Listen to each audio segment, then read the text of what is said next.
इसके आधार पे जो शिक्षा नीति और उसके बड़े रिफॉर्म्स हैं, उसमें उच्च शिक्षा में हम 2035 तक 50% GER ग्रॉस एनरोलमेंट रेशियो तक पहुंचेंगे और उसके लिए होलिस्टिक एजुकेशन की नई व्यवस्था लाई जा रही है, जिसका सबसे बड़ा अंग है multiple entry and exit.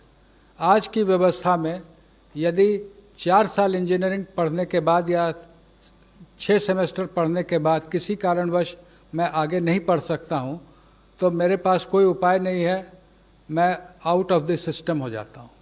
Multiple entry and exit system में ये रहेगा कि 1 साल के बाद सर्टिफिकेट, 2 साल के बाद डिप्लोमा, 3 या 4 साल के बाद डिग्री, यानी और multiple entry through academic bank of credit, जो नीचे बुलेट है कि मेरे जो क्रेडिट फर्स्ट ईयर के हैं, सेकेंड ईयर के हैं, जैसे बैंक के सेविंग अकाउंट होते हैं वैसे ही एकेडमिक क्रेडिट में डिजी लॉकर के माध्यम से हमारे वहाँ पर क्रेडिट रहेंगे, so that in the third year if I want to take a sabbatical for a year, or I want to take a break for any reason, family condition or otherwise for some time, and I return after a fixed period, within a fixed period of which will be prescribed by the new Higher Education Commission.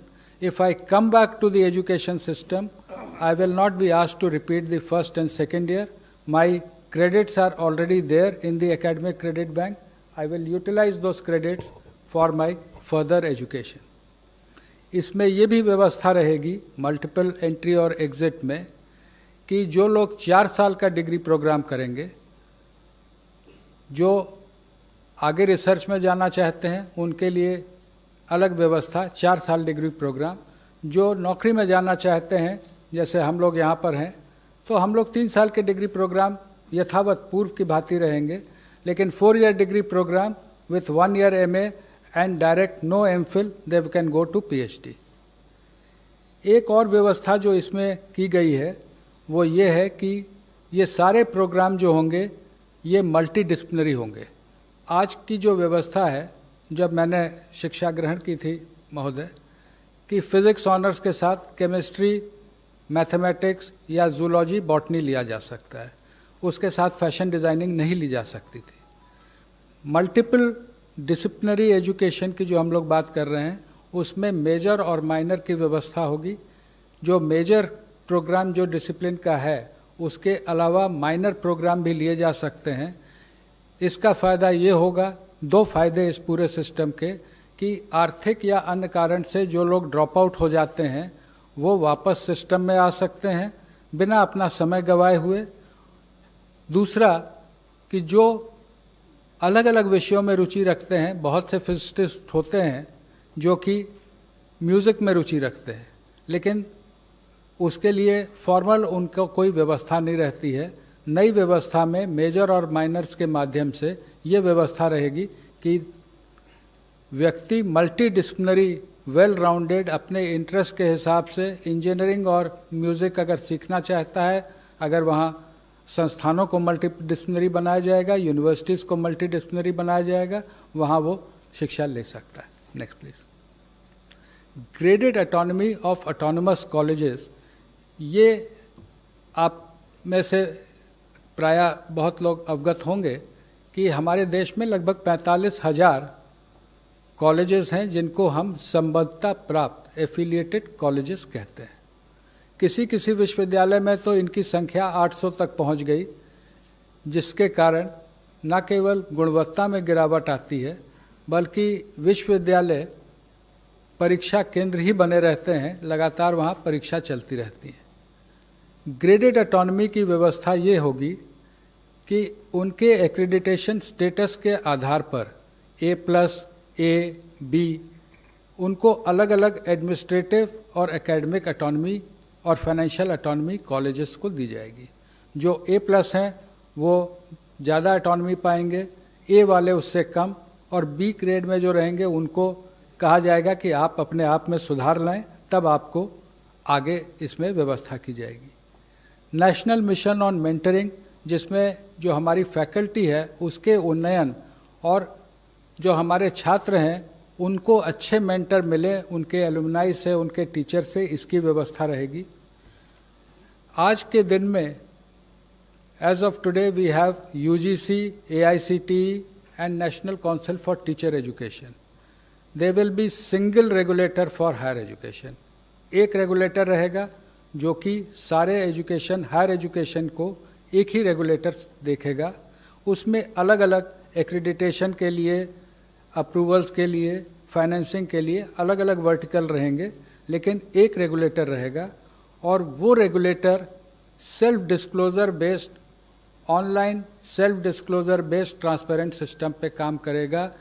हर चीज़ के लिए बार बार inspection team बना के भेजने की जो वर्तमान व्यवस्था है, उसके जगह सेल्फ डिस्क्लोजर बेस्ड व्यवस्था लाई जाएगी। As on date, we have different norms for deemed universities, for the central universities, for different individual standalone institutions. The new policy says that for reasons of quality, norms will be same and not as per the ownership. चाहे वो deemed university हो या केंद्रीय विश्वविद्यालय हो या राज्य विश्वविद्यालय हो, शिक्षा के जो स्टैंडर्ड्स होंगे वो सबके लिए कॉमन होंगे। फी फिक्सेशन पर भी समिति ने जो रिकमेंडेशन की थी उसका विस्तृत उल्लेख पॉलिसी में किया गया है। ब्रॉड रेगुलेटरी फ्रेमवर्क के अधीन फी पर कैप रखा जाएगा। पब्लिक और प्राइवेट दोनों और फिलैंथ्रोपिक पार्टनरशिप भी रहेंगी, लेकिन जैसे मैंने कहा फी फिक्सेशन पर के लिए भी इस पॉलिसी में व्यवस्था की गई है। और जो शुरू से हमारा लक्ष्य रखा है कि जीडीपी का 6% शिक्षा के क्षेत्र में व्यय होना चाहिए, अभी as on date it is around 4.43%, including the state government, centre and the state government. That we will work together, that is the central government, state governments will work together to achieve 6%. National research foundation, USA में national science foundation के बारे में आप में से बहुत लोगों ने सुना होगा, उसके बारे में पढ़ा होगा कि वहाँ के रिसर्च प्रोजेक्ट्स जो होते हैं वो फाउंडेशन NSF के माध्यम से स्पॉन्सर होते हैं। हमने उसको थोड़ा सा सरकार ने विस्तृत करके नेशनल रिसर्च फाउंडेशन, इसमें ना केवल साइंस बल्कि सोशल साइंस भी शामिल होगा। और ये नेशनल रिसर्च फाउंडेशन जो बड़े प्रोजेक्ट हैं उनकी फाइनेंसिंग करेगा। और इससे हम समझते हैं कि शिक्षा के साथ रिसर्च में जो हमको आगे आना है, जो रिसर्च, इनोवेशन, पेटेंटिंग, इसमें हम आगे बढ़ सकेंगे।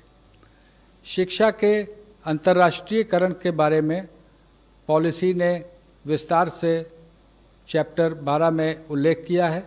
और उल्लेख ये है कि हम अपने देश के शिक्षा को, कि उच्च शिक्षा को इस स्तर का बनाएंगे कि बाहर के विद्यार्थी हमारे साथ आएँ और जो एक्सचेंज होते हैं वो देश के उच्च शिक्षण संस्थानों और विदेश के हाई रैंकिंग उच्च शिक्षण संस्थानों के बीच हों। स्टैंड अलोन जो हमारे इंस्टीट्यूशंस हैं उनको मल्टीडिसिप्लिनरी बनाने की ओर हम बढ़ेंगे। टेक्नोलॉजी का व्यापक उपयोग ड्राफ्ट पॉलिसी में भी उल्लेखित था। कोविड के कारण पूर्व से ही व्यापक उपयोग होने लगा है।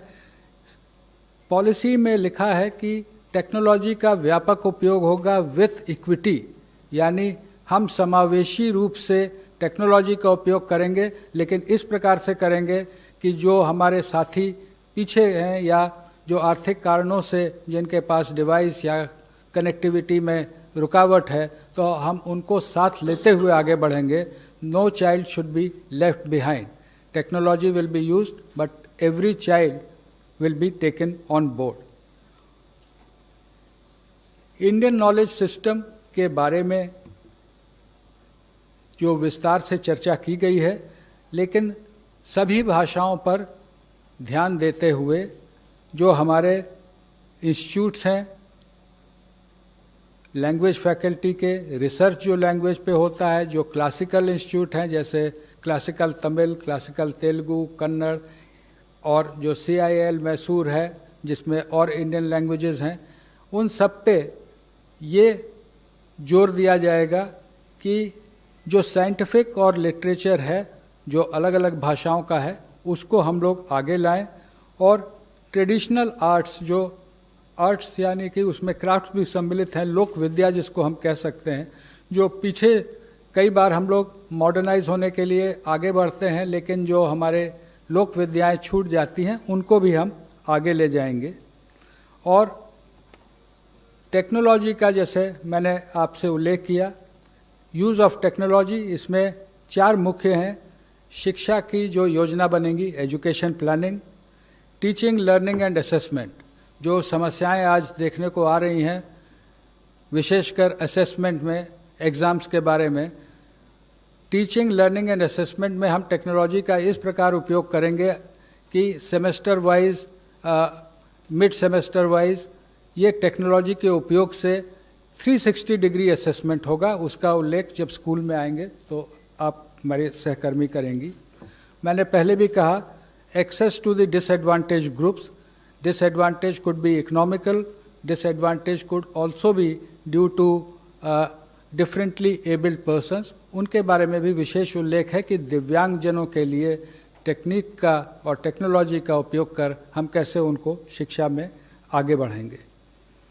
ई कंटेंट इन रीजनल लैंग्वेजेस, कई बार हमारा विशेषकर जो साइंटिफिक इंस्टीट्यूशंस में फोकस पूरी तरह से इंग्लिश पे हो जाता है या कहीं कहीं पे हिंदी पे रहता है, लेकिन जो ई कोर्सेज रहेंगे वो कम से कम 8 भाषाओं में, ये मंत्री जी ने बीच में ही निर्णय लिया है कि देश की जो प्रमुख 8 भाषाएं हैं, तमिल, तेलुगु, कन्नड़, मलयालम, इधर गुजराती, मराठी और ओडिया, बंगाली, तो इनमें हम ई कोर्सेज डेवलप करेंगे। केवल इंग्लिश हिंदी में नहीं बल्कि रीजनल लैंग्वेजेस में भी ई कोर्स रहेंगे।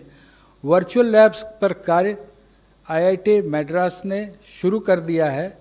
बहुत से कॉलेजेस में लैब्स नहीं रहते हैं या स्कूल में लैब की वैसी व्यवस्था नहीं रहती है। आजकल सिमुलेटर टाइप के लैब नई टेक्नोलॉजी में आ गए हैं, उनको ला करके लैब का actual field hand on experience हम वर्चुअल लैब से कराएंगे। इसके लिए एक नेशनल टेक्नोलॉजी फोरम, कोई अलग से ये ब्यूरोक्रेसी बढ़ाने का नहीं है, लेकिन private sector, government sector, educationist, technologist, इन सबको एक जगह लाने की ये व्यवस्था होगी।